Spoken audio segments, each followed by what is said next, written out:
9th class Hindi కొత్త text non detail సంచయనంలో third lesson Kallu కుమ్హార్కి వినాయక్ కోఠి. ఈ పాఠంలో ఫస్ట్ పార్ట్లో సగభాగం చేసుకోవటం జరిగింది. చాలా పెద్ద పాఠం అవటం మూలాన అలాగే ఇప్పుడు పార్ట్ 2 మిగిలినటువంటి పాఠాన్ని కూడా చక్కగా తెలుసుకుందాం. त्रिपुरा के हिंसाग्रस्त मुख्य भाग में प्रवेश करने से पहले अंतिम पड़ाव टीलियामुरा ही है. త్రిపురలో ఒక హింసాత్మకమైనటువంటి ప్రదేశం ఉంది. ఆ ప్రదేశానికి చేరుకుంటానికి ముందు ఉన్నటువంటి ప్లేస్ టీలియామురా. టీలియామురా దాటితే ఆ హింసాత్మకమైనటువంటి ప్రాంతానికి మనం చేరుకుంటాం అన్నమాట. राष्ट्रीय राजमार्ग 44 पर अगले 83 किलोमीटर यानी मनु तक की यात्रा के दौरान ट्रैफिक सीआरपीएफ की सुरक्षा में काफिलों की शक्ल में चलता है. ఇక్కడ నుండి జాతీయ రాజమార్గం 44 నుండి 83 కిలోమీటర్ల దూరంలో మను అనేటటువంటి ప్రాంతం ఉంది. అక్కడ దాకా వెళ్ళాలంటే అదంతా కూడా హింసాత్మకమైనటువంటి ప్రదేశం కాబట్టి అంటే నక్సలైట్లు అట్లా ఉండడం, కాల్పులు జరగడం, బాంబులు పేలడం అలా ఉంటుందన్నమాట. కాబట్టి ఆ ప్రాంతానికి వెళ్ళాలంటే మనకి సిఆర్పిఎఫ్ వాళ్ళ సహకారం కావాలన్నమాట. వాళ్ళ యొక్క రక్షణలో ఈ సమూహం అంతా కూడా వెళ్ళవలసినటువంటి పని ఉందన్నమాట. मुख्य सचिव और आईजी सीआरपीएफ से मैंने निवेदन किया था कि वे हमें घेरेबंदी में चलने वाले काफिले के आगे आगे चलने दे. నేను దాంట్లో ఉన్నటువంటి సచివ్ని ఇంకా ఐజీని కూడా రిక్వెస్ట్ చేశాను. ఏంటంటే ఈ సిఆర్పి గ్రూపు కాలినడకన వెళ్తూ ఉంటే మమ్మల్ని కూడా మా సమూహాన్ని కూడా దానికి ముందు అంటే వాళ్ళ యొక్క రక్షణలో మేము వెళ్ళాలి అని చెప్పేసి అడిగారు అన్నమాట. थोड़ी ना नुकर के बाद वे इसके लिए तैयार हो गए, लेकिन उनकी शर्त यह थी कि मुझे और मेरे कैमरामैन से को सीआरपीएफ की हथियारबंद गाड़ी में चलना होगा और यह काम हमें अपने जोखिम पर करना होगा. సరే, ముందైతే దానికి ఒప్పుకోలేదు. కానీ తర్వాత నేను నా కెమెరామెన్ని మాత్రం వాళ్ళ యొక్క ఆయుధ వాహనంలో తీసుకొని వెళ్ళడానికి ఒప్పుకున్నారు. అయితే దానికి కూడా ఒక షరతు పెట్టారు. అదేంటంటే దాని యొక్క బాధ్యత మాదే అన్నమాట. అంటే అక్కడ ఏం జరిగినా కూడా రెస్పాన్సిబిలిటీ మాకేమీ లేదు అనేటటువంటి ఒప్పందంతో వాళ్ళని తీసుకెళ్ళడానికి ఒప్పుకున్నారన్నమాట. కాఫిలా दिन में 11 बजे के आसपास चलना शुरू हुआ. ఈ సమూహం అంతా కూడా వీళ్ళ బ్యాచ్ 11 గంటలకి దగ్గర స్టార్ట్ అయ్యారనమాట. అక్కడ मैं अपनी शूटिंग के काम में ही इतना व्यस्त था कि उस समय तक डर के लिए कोई गुंजाइश ही नहीं थी. నేను నా షూటింగ్ పనిలో ఉండిపోయాను. ఆ షూటింగ్లో ఎంతగా నిమగ్నమయ్యానంటే భయము, అంటే అదంతా కూడా హింసాత్మకమైనటువంటి ప్రాంతం అని చెప్పారు కదా, అక్కడ భయము అనేటటువంటిది నా మనసులో లేదు. అంటే నాకు ఆ ఆలోచనే లేదనమాట. నేను ఆ షూటింగ్లో అంతగా లీనమైపోయాను. जब तक मुझे सुरक्षा प्रदान कर रहे सीआरपीएफ कर्मी ने साथ की निचली पहाड़ियों पर इरादतन रखे 2 पत्थरों की तरफ मेरा ध्यान आकृष्ट नहीं किया. 2 दिन पहले हमारा एक जवान यही विद्रोहियों द्वारा मारा डाला गया था, उसने कहा. అయితే ఎప్పటి వరకు నా ధ్యాస పక్కకి మళ్ళలేదు అంటే ఆ సిఆర్పిఎఫ్ కర్మి అక్కడ ఉన్నటువంటి ఒక కొండ, దాని వెంట ఉన్నటువంటి 2 బండరాళ్లను చూపించి ఆ రాళ్ల మీద కూడా నా ధ్యాస ఏమీ వెళ్ళలేదన్నమాట. అక్కడ 2 రోజుల క్రితం ఒక జవాను విద్రోహుల ద్వారా చంపబడ్డాడు అని ఆయన చెప్పాడనమాట. ఆయన చెప్పేవరకు కూడా నాకు అసలు అదంతా కూడా హింసాత్మకమైనటువంటి ప్రదేశం అని కానీ భయం కానీ ఆ ఆలోచన కూడా ఏం లేదనమాట. నేనంతా కూడా షూటింగ్లో నిమగ్నం అయిపోయాను. ఎప్పుడైతే ఆయన మాట చెప్పాడో అప్పుడు మళ్ళీ నేను ఆ లోకంలో నుంచి ఇదంతా కూడా హింసాత్మక ప్రదేశము అనేటటువంటి ఫీలింగ్లోకి వచ్చానన్నమాట. మేరీ రీఢ్ మే ఏక్ ఝుర్ఝురీ సీ దౌడ్ గయి, అది వినంగానే నాకు వెన్నులో వణుకొచ్చేసింది. मनु तक की अपनी शेष यात्रा में मैं यह ख्याल अपने दिल से निकाल नहीं पाया कि हमें घेरे हुए सुंदर और अन्यथा शांतिपूर्ण प्रतीत होने वाले जंगलों में किसी जगह बंदूक के लिए विद्रोही भी छिपे हो सकते हैं. ఈ మనోవర్కి చేరుకున్నానికి ఇంకా మిగిలినటువంటి యాత్ర అంతా కూడా నా మనస్సంతా కూడా ఈ భయంతో నిండిపోయింది. ఏంటంటే మా చుట్టూ ఉన్నటువంటి అందమైనటువంటి ప్రశాంతమైనటువంటి ఈ అడవులలో ఒక భయంకరమైనటువంటి తుపాకుల్ని తీసుకొని పేల్చేటటువంటి విద్రోహులు ఇక్కడ దాగి ఉన్నారు అనేటటువంటి ఆలోచన నా మనసులోంచి బయలుదేరలేదన్నమాట. అంటే నా మనసులో భయం అనేది ఏర్పడిపోయి ఉందన్నమాట.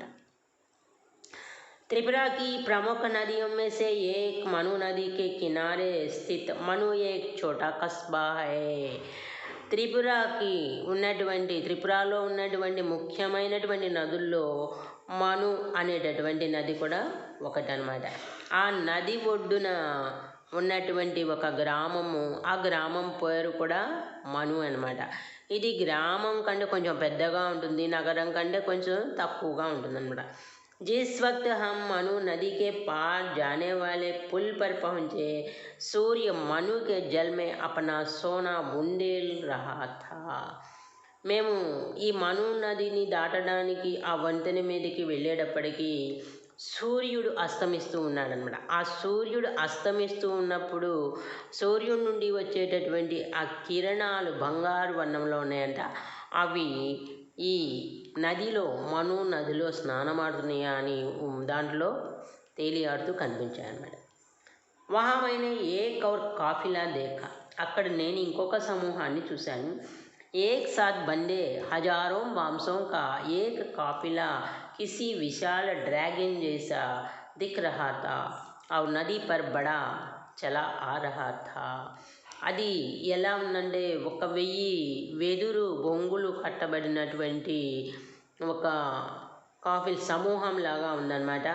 అది చూడటానికి ఎలా ఉందంటే ఒక పెద్ద డ్రాగన్ లాగా కనిపిస్తూ ఆ నది మీద ప్రవహిస్తూ వస్తూ ఉన్నట్టుగా కనిపించింది. डूबते सूरज की सुनहरी रोशनी उसे सुलगा रही थी. అస్తమిస్తూ ఉన్నటువంటి డూబ్తే సూరజ్ అంటే అస్తమిస్తున్నటువంటి సూర్యుని నుండి వచ్చేటువంటి ఆ బంగారు కిరణాల యొక్క వేడి వాటిని తాకుతూ ఉందన్నమాట. और हमारे काफिलों को सुरक्षा दे रही CRPF की एक समूची कंपनी ने उलट इसकी सुरक्षा का काम सिर्फ 4 व्यक्ति संभाले हुए थे. మా సమూహాన్ని రక్షిస్తున్నటువంటి CRPF వల్లే దాంట్లో కొంతమంది ఒక నలుగురు మాత్రమే అక్కడ దాన్ని రక్షిస్తున్నారు అని అర్థమైంది. अब हम उत्तरी त्रिपुरा జిల్లా में आ गए थे. సరే ఎలాగోలా దాటుకొని ఇప్పుడు మేము త్రిపురలో ఉత్తర భాగానికి వచ్చామన్నమాట. यहाँ की लोकप्रिय घरेलू गतिविधियों में से एक है अगरबत्तियों के लिए भाम्स की पतली सींकें तैयार करना. ఇక్కడ ఒక ప్రసిద్ధి చెందినటువంటి కుటీర పరిశ్రమ ఉంది. అదేంటంటే అగరబత్తుల్లో ఉపయోగించేటటువంటి సన్నని పుల్లలు అనమాట. ఆ పుల్లల్ని తయారు చేసేటటువంటి కుటీర పరిశ్రమ ఉందన్నమాట. అగరబత్తియా బనానే కే లియే ఇన్హే కర్ణాటక और గుజరాత్ भेजा जाता है. అయితే ఈ పుల్లల్ని అగరబత్తులు తయారు చేయడం కోసం కర్ణాటక, గుజరాత్కి పంపిస్తూ ఉంటారనమాట. उत्तरी त्रिपुरा जिले का मुख्यालय कैलाश शहर है जो बांग्लादेश की सीमा के काफ़ी करीब है. ఈ ఉత్తరీ త్రిపుర జిల్లాల్లో ముఖ్యమైనటువంటిది కైలాష్ షహర్ అన్నమాట. ఈ కైలాష్ షహరు బంగ్లాదేశ్ యొక్క సరిహద్దుల్లో ఉందన్నమాట దాదాపు. मैंने यहाँ के जिलाधिकारी से मुलाकात की जो केरल से आए एक नौजवान निकले. నేను ఇక్కడ ఆ జిల్లా అధికారితో నా కలయిక జరిగింది. అంటే ఆయన నేను కలుసుకున్నాను అనమాట. ఆయన కేరళ నుండి వచ్చినటువంటి ఒక నవ యువకుడు. वे तेज तर्रार, मिलनसार और उत्साही వ్యక్తి थे. ఆయన చాలా చురుకైనటువంటి వ్యక్తి, అందరితో కలిసిపోయేటటువంటి వ్యక్తి, చాలా యాక్టివ్గా ఉండేటటువంటి వ్యక్తి అన్నమాట. चाय के दौरान उन्होंने मुझे बताया कि टीपीएस की खेती को त्रिपुरा में खासकर उत्तरी जिले में किस तरह सफलता मिली है.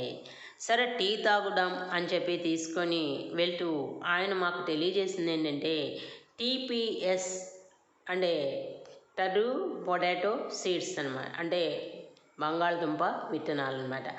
ఆ వ్యవసాయము ఇక్కడ త్రిపురలో ముఖ్యమైనటువంటి ఈ ఉత్తర జిల్లాల్లో ఎలా విజయవంతమైంది, ఎలా సఫలీకృతమైంది అనేది చెప్పారు. आलू की बुआई के लिए आमतौर पर पारंपरिक आलू के बीजों की ज़रूरत 2 मीट्रिक टन प्रति हेक्टार पड़ती है. మామూలుగా చెప్పాలంటే వంశపారంపర్యంగా వస్తున్నటువంటి ఈ బంగాళదుంపల విత్తనాలు అయితే మనకి 2 మెట్రిక్ టన్నులు, 1 హెక్టార్ భూమికి 2 మెట్రిక్ టన్నుల విత్తనాలు కావాలి. इसके बरक्स टीपीएस की सिर्फ 100 ग्राम मात्रा ही 1 हेक्टार की बुआई के लिए काफ़ी होती. కానీ ఇక్కడ టీపీఎస్ విత్తనాలు మాత్రం కేవలం 100 గ్రామ్స్, 100 గ్రాములు మాత్రమే 1 హెక్టార్ భూమిలో నాటడానికి సరిపోతాయట. त्रिपुरा से टीपीएस का निर्यात अब न सिर्फ असम, मिजोरम, नागालैंड और अरुणाचल प्रदेश को बल्कि बांग्लादेश, मलेशिया और वियतनाम को भी किया जा रहा है. ఇప్పుడు ఈ టీపీఎస్ విత్తనాలు అరుణాచల్ ప్రదేశ్, నాగాలాండ్, అస్సాము, మిజోరమే కాకోకుండా బంగ్లాదేశ్, మలేషియా, వియత్నాము వాటిలో కూడా ఉపయోగిస్తున్నారు. कलेक्टर ने अपने एक अधिकारी को हमें मुराई गांव ले जाने को कहा जहां टीपीएस की खेती की जाती थी. కలెక్టరు ఒక అధికారిని పంపించి మమ్మల్ని మురాయి గ్రామానికి తీసుకువెళ్ళమని చెప్పారన్నమాట. ఎందుకంటే ఆ మురాయి గ్రామంలోనే ఈ టీపీఎస్ వ్యవసాయం జరుగుతూ ఉందన్నమాట. फिर जिलाधिकारी ने अचानक मुझसे पूछा, क्या आप उनाकोटी में షూటింగ్ करना పసంద్ करेंगे. వెంటనే ఎందుకు సడన్గా ఆ జిల్లాధికారి నన్ను ఇలా ప్రశ్నించాడు, ఏంటి మీకు ఉనాకోటిలో షూటింగ్ చేయటం ఇష్టమేనా అని అడిగారు. यह नाम मुझे कुछ जान पहचान सा लगा, लेकिन इसके बारे में मुझे कोई जानकारी नहीं थी. అయితే ఈ పేరు వినగానే నాకు ఎక్కడో విన్నట్టు తెలిసినట్టుగా అనిపించింది, కానీ దీని గురించి అయితే నాకు పెద్దగా ఏమీ తెలియదు. जिलाधिकारी ने आगे बताया कि यह भारत का सबसे बड़ा नहीं तो सबसे बड़े शैव तीर्थों में से एक है. ఆ తర్వాత జిల్లాధికారి నాకేం చెప్పాడంటే ఇది భారతదేశంలో పెద్ద పట్టణమేమి కాకపోయినా, ఊరు కాకపోయినా ఇది గొప్ప శైవ తీర్థము, శైవ క్షేత్రము, శివుని యొక్క పుణ్యతీర్థము అని చెప్పి ఆయన మాకు తెలియజేయడం జరిగింది. संसार के इस हिस्से में जहाँ युगों से स्थानीय आदिवासी धर्म ही फलते फूलते रहे हैं, एक శైవ తీర్థ. ప్రపంచంలో ఇది ఒక భాగం. ఎలాంటి భాగం అంటే కొన్ని యుగాల నుండి కూడా అక్కడ ఉండేటటువంటి ఆదివాసుల యొక్క మతమే వికసిస్తూ వచ్చింది. ఒక శైవ తీర్థం ఇది. जिलाधिकारी के लिए मेरी उत्सुकता स्पष्ट थी. ఆ జిల్లాధికారికి నాలో ఉన్నటువంటి ఇంట్రెస్ట్ అర్థమైంది. यह जगह जंगल में काफ़ी भीतर है, हालांकि यहाँ से इसकी दूरी सिर्फ 9 किलोमीटर है. ఈ ప్రదేశం అయితే అడవి లోపలికి ఇంకా వెళ్ళవలసి ఉంది. దగ్గర ఇక్కడ నుండి దాదాపు 9 కిలోమీటర్లు దూరంలో ఉంది. अब तक मेरे ऊपर इस जगह का रंग चढ़ चुका था. ఇప్పటికే నాకు ఆ ప్రదేశానికి వెళ్ళాలి అనేటటువంటి ఉత్సుకత నా మనసులో మొదలైందనమాట. टिलियामुरा से मनु तक की यात्रा कर लेने के बाद मैं खुद को ज़्यादा साहसी भी महसूस करने लगा था. టిలియాము నుండి మను వరకు యాత్ర చేసిన తర్వాత మాకు అక్కడ ఉన్నటువంటి ఆ భయానక ప్రదేశం నుండి బయటపడిన తర్వాత ఇప్పుడు మాలో కొంత ధైర్యం కూడా వచ్చింది. మేము పర్వాలేదు, మేము ధైర్యవంతులం అనేటటువంటి ఆలోచన మాలో వచ్చిందనమాట. मैंने कहा कि मैं निश्चय ही वहाँ जाना चाहूँगा और यदि संभव हुआ तो इस जगह की शूटिंग करना भी मुझे अच्छा लगेगा. నేను నిర్ణయించుకున్నాను ఏమనంటే ఆ జిల్లాధికారితో చెప్పాను, నేను తప్పనిసరిగా అక్కడికి వెళ్తాను, వీలైతే అదంతా నేను షూటింగ్ కూడా చేస్తాను అని చెప్పారనమాట లేఖక్. अगले दिन जिलाधिकारी ने सारे सुरक्षा इंतजाम किए और यहाँ तक कि उनाकोटी में ही हमें लंच कराने का प्रस्ताव भी रखा. మరుసటి రోజే ఆ జిల్లాధికారి మేము ఉనాకోటికి వెళ్ళటానికి కావాల్సినటువంటి ఏర్పాట్లన్నీ చేశారు. ఎంత మటుకి ఏర్పాట్లు చేశారంటే మాకు ఉనాకోటిలో లంచ్ కూడా ఏర్పాటు చేశారన్నమాట. वहाँ हम सुबह 9 बजे के आसपास पहुँच गए, लेकिन 1 घंटे हमें इंतज़ार करना पड़ा क्योंकि खान से ऊंचे पहाड़ों से घिरी होने के चलते इस जगह सूरज की रोशनी 10 बजे ही पहुँच पाती है. అయితే మేము దాదాపు 9 గంటలకల్లా మేము అక్కడికి చేరేసాము. అయితే ఇంకొక గంట అక్కడ ఎదురు చూడవలసి వచ్చింది, వెయిట్ చేయవలసి వచ్చింది. ఎందుకంటే అక్కడ ఉన్నటువంటి మంచు, పొగమంచు కానీ అదంతా ఆ కొండల చుట్టి ఉంటుంది. మనకి సూర్యుడు వెలుతురు కనిపించేటప్పటికి 10 గంటలు అవుతుందన్నమాట. उनाकोटी का मतलब है 1 कोटी, यानी 1 करोड़ से 1 कम. అసలు మనకి ఈ ఉనాకోటి అనేది ఇక్కడ నుండి మనకి ప్రారంభమైందనమాట. ఉనాకోటికి చేరుకున్నారు. అసలు ఈ ఉనాకోటి అంటే ఏంటి, దాని అర్థం ఏంటి, ఆ పేరు దానికి ఎందుకు వచ్చింది అని చెప్పేసి మనం ఇక్కడ తెలుసుకుందాం. ఉనాకోటి అర్థం అంటే ఏంటంటే అర్థం దీనికి ఒక కోటికి ఒకటి తక్కువ, 1 కోటి यानी 1 करोड़ से 1 कम. మనం నంబర్స్ చదివేటప్పుడు కూడా చూడండి 30, 40 అలా వచ్చిన తర్వాత దానికి ముందు 30 అంటే 29 అన్నామంటే దానికి 1 తక్కువ 30 అని చదువుతాం. చూడండి, ఉన్ చేర్చి దాని తర్వాత సంఖ్యను చదువుతాం. 29, 49, 69 అట్లా చదువుతాం అన్నమాట. అంటే 9 అని వచ్చిన దానికి మనం ఆ తరువాత సంఖ్యను చదివి ముందు ఉన్ అనేటటువంటి చేరుస్తామన్నమాట. అట్లాగే ఇక్కడ కోటికి ముందు ఉన్ చేర్చారు. ఉన్ చేర్చడం వలన అంటే కోటికి 1 తక్కువ. ఏంటి అసలు ఈ కోటికి ఏంటి 1 తక్కువ అంటే ఏంటి కోటికి 1 తక్కువైంది అనేది మళ్ళీ మనం ఇక్కడ తెలుసుకుందాం. दंतकथा के अनुसार उनाकोटी में शिव की 1 कोटि से 1 कम మూర్తియా హై. అక్కడ చెప్పుకునేటటువంటి కథ ఏంటంటే ఈ ఉనాకోటిలో శివుని యొక్క 1 కోటి విగ్రహాలు ఉన్నాయని, ఆ కోటి విగ్రహాలకి 1 విగ్రహం తగ్గింది అని చెప్పుకుంటారు. विद्वानों का मानना है कि यह जगह 10 वर्ग किलोमीटर से कुछ ज़्यादा इलाके में फैली है और पाल शासन के दौरान 9वीं से 12वीं सदी तक के 300 वर्षों में यहाँ चहल पहल रहा करती थी. ఇక్కడ దీని గురించి విద్వాంసులు చెప్పింది ఏంటంటే దాదాపు 10 కిలోమీటర్ల కంటే కూడా ఇంకా ఎక్కువ ప్రాంతం, చుట్టుపక్కల ప్రాంతం అంతా కూడా ఇక్కడ వ్యాపించి ఉందని, ఇక్కడ పరిపాలన అదంతా కూడా 9వ శతాబ్దం నుండి 12వ శతాబ్దం వరకు అంటే 300 సంవత్సరాలు ఇక్కడ రాజ్యపాలన అదంతా కూడా జరిగిందట. पहाड़ों को अंदर से काटकर यहाँ विशाल आधार मूर्तियाँ बनी हैं. కొండలని తవ్వుకొని పహాడోంకి అందర్ సే కాట్కర్ లోపల తవ్వి ఇక్కడ విగ్రహాలని తయారు చేయడం జరిగింది.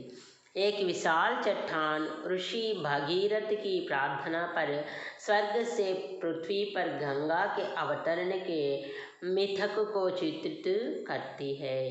ఇక్కడ ఒక పెద్ద విశాలమైనటువంటి బండరాయి ఉంటే అక్కడ భగీరథుడు తపస్సు చేసి స్వర్గం నుండి గంగాదేవిని భూమికి తీసుకొచ్చినటువంటి ఆ పౌరాణిక కథని ఇక్కడ చిత్రీకరించడం జరిగిందట.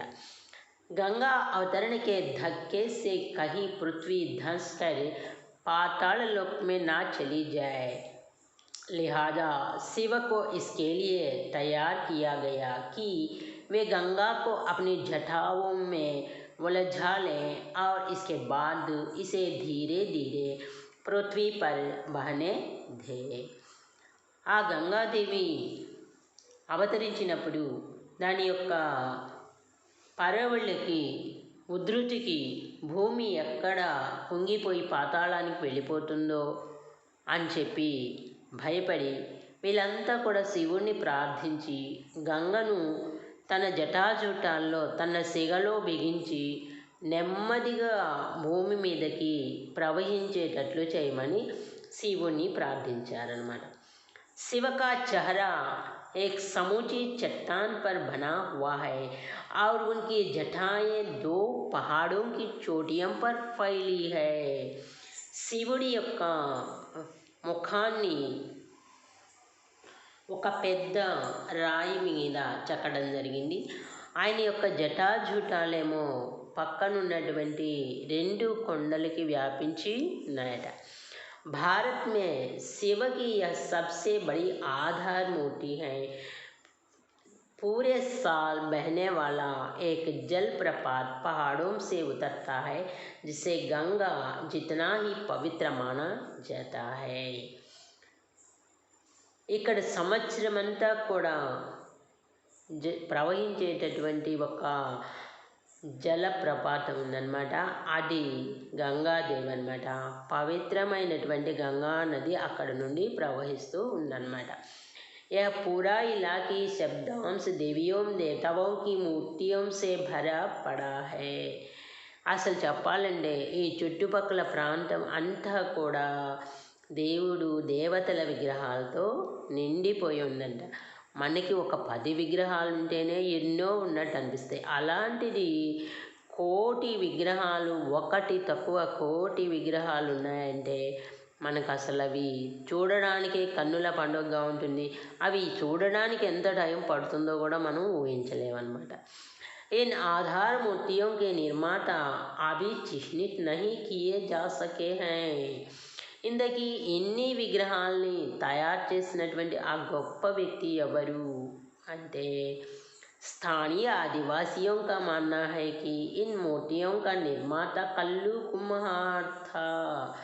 అయితే దానికి అక్కడ నిర్మించినటువంటి దానికి ఎవరు ఏం చెప్పబోయినా, అక్కడ విగ్రహాల నుండి ఏం తెలియపోయినా, అక్కడ ఉన్నటువంటి స్థానికులు, అక్కడ ఉన్నటువంటి ఆదివాసులు చెప్పేది ఏంటంటే ఈ విగ్రహాలన్నింటినీ కూడా తయారు చేసింది కల్లు కుమ్హార్ అని చెప్పారట.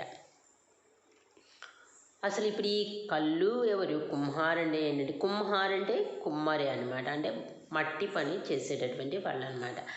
वह पार्वती का भक्त था और शिव पार्वती के साथ उनके निवास कैलाश पर्वत पर जाना चाहता था. ఈ కల్లు అనే అతను ఎవరంటే అమ్మవారి పార్వతీదేవి యొక్క గొప్ప భక్తుడంట. ఆయన శివుడితో పాటు పార్వతితో పాటు కైలాసానికి వెళ్ళాలి అని వరం కోరుకున్నాడు. पार्वती के जोर देने पर शिव कल्लू को कैलाश ले चलने का तैयार हो गए, लेकिन इसके लिए शर्त यह रखी कि उसे एक रात में शिव की 1,000,000 मूर्तियाँ बनानी होगी. అయితే శివుడు పార్వతీదేవి ప్రార్థనని ఆలకించి, నీ భక్తుడిని అయితే అలాగే తీసుకెళ్తాను, కానీ ఒక చిన్న షరతు అన్నారు. అది ఏంటంటే ఒక రాత్రిలో ఒక శివుని యొక్క 1,000,000 విగ్రహాల్ని తయారు చేయాలి అని చెప్పి. కల్లు अपनी धुन के पक्के व्यक्ति की तरह इस काम में जुट गया. అలాగే అని ఒప్పుకొని కల్లు తను చాలా శ్రద్ధగా తన పనిలో నిమగ్నమైపోయాడు. लेकिन जब भोर हुई तो मूर्तियाँ 1,000,000 से 1 कम निकली. కానీ ఎప్పుడైతే ఉదయం అయిందో, ఉదయం అయిన తర్వాత చూసేటప్పటికి 1,000,000 విగ్రహాల్లో 1 విగ్రహం తగ్గిందనమాట. 1 విగ్రహం తక్కువ 1,000,000 విగ్రహాలని చేశాడు. कल्लू नाम की इस मुसीबत से पीछा छुड़ाने पर अरे शिव ने इसी बात को बहाना बनाते हुए कल्लू कुम्हार को अपनी मूर्तियों के साथ नाकोटी में ही छोड़ दिया और चलते बने। కానీ శివుడు పెట్టిన షరతుకి అంగీకరించి చేశాడు కానీ ఆ పని కొంచెంలో తప్పిపోయిందనమాట. ఉదయాన్నే ఆ శివుడు చూసి, నువ్వు కోటి విగ్రహాలు పూర్తి చేయలేదు కాబట్టి ఈ విగ్రహాలతో పాటు నువ్వు ఇక్కడే ఉండు నా కోటిలో, నేను మాత్రం కైలాసానికి వెళ్ళిపోతానని చెప్పేసి శివపార్వతులు కైలాసానికి వెళ్ళిపోయారు. కళ్ళు మాత్రం నా కోటిలోనే ఉండిపోయాడు ఆయన విగ్రహాలతో. इस जगह की शूटिंग पूरी करते शाम के 4 बज गए। सूर्य के ऊंचे पहाड़ों के पीछे जाते ही उनाकोटी में अचानक भयावना अंधकार छा गया। నా షూటింగ్ పూర్తయ్యేటప్పటికి సాయంత్రం 4 గంటలైపోయింది. సూర్యుడు ఉన్నత శిఖరాలు కొండల వెనుకకు వెళ్ళిపోతున్నాడంటే అస్తమిస్తున్నాడు. అస్తమించడంతోటే ఆ ఉనాకోటిలో భయంకరమైనటువంటి చీకటి వ్యాపించింది. మినిటోं में जाने कहाँ से बादल भी గిరాయే. క్షణాల్లో నిమిషాల్లో ఏం జరిగిందో తెలియదు, మేఘాలన్నీ కమ్ముకున్నాయన్నమాట. జబ్ తక్ హమ్ అపనే ఉపకరణ సమేటే, ఇంతలోకి మా వస్తువులన్నింటినీ కూడా మేము సర్దేసుకున్నాం. బాదలోं की सेना गर्जन तर्जन के साथ कहर बरपाने लगी। शिव का तांडव शुरू हो गया था, जो कुछ वैसा ही था जैसा मैंने 3 साल बाद जाड़े की एक सुबह दिल्ली में देखा और जिसने मुझे एक बार फिर उनाकोटी पहुंचा दिया था. అక్కడ మేఘాల గర్జన, ఉరుములు, మెరుపులు మొదలైనవి. అక్కడ శివ తాండవము మొదలైందనమాట. ఆ సౌండ్ అంతా కూడా ఎలా ఉంది అంటే, తర్వాత 3 సంవత్సరాల తర్వాత ఢిల్లీలో ఒక సాయంత్రం జరిగిన ఒక ఉదయాన్నే జరిగినటువంటి ఆ సంఘటనకి, త్రిపురలో ఉనాకోటిలో జరిగిన సాయంత్రం సంఘటన గుర్తు తెచ్చినటువంటి ఆ సంఘటన 3 సంవత్సరాలకి జరిగింది ఇలా ఢిల్లీలో అని చెప్పి, ఆ ఢిల్లీలో జరిగిన ఉదయపు సంఘటనే ఉనాకోటిని గుర్తు చేసింది అని ఈ త్రిపుర యాత్ర అంతా కూడా మనకి లేఖకు చాలా చక్కగా వర్ణించారనమాట.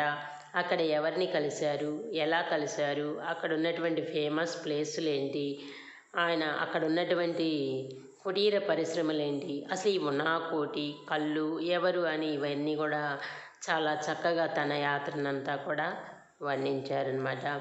Thank you all of you.